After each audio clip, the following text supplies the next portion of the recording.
Welcome to the News Hour. With the presidential election just 12 days away, new polling shows the presidential race neck and neck. It's adding urgency to the Harris campaign. The vice president is now consistently painting her opponent as an existential threat to democracy. That's as Donald Trump is in the Sun Belt tonight, focusing again on immigration. Lisa Desjardins reports. Former President Donald Trump campaigning today down in the desert in the pivotal state of Arizona, where election workers in Maricopa County are already tabulating ballots from early voters, like these in Phoenix. So I did vote for Kamala. A lot of reasons personally that, I just don't agree with Trump. I like the way the country ran when he was in charge, not liking his personality. Absolutely, I don't like his personality, but I like his policies.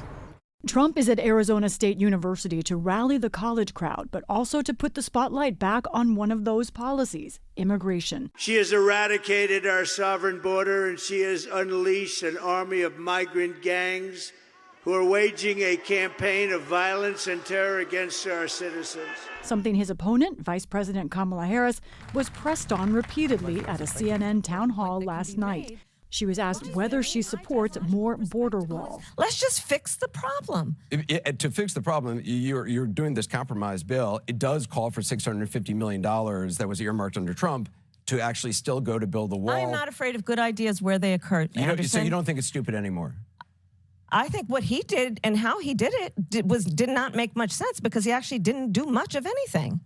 This, as a Wall Street Journal poll, shows Trump with the edge nationally, up by 2 points over the vice president.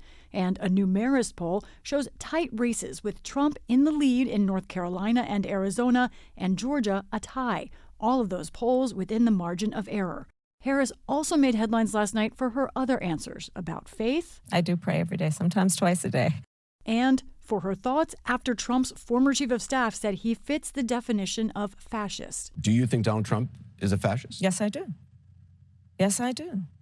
Harris and her running mate, Tim Walz, doubling down today.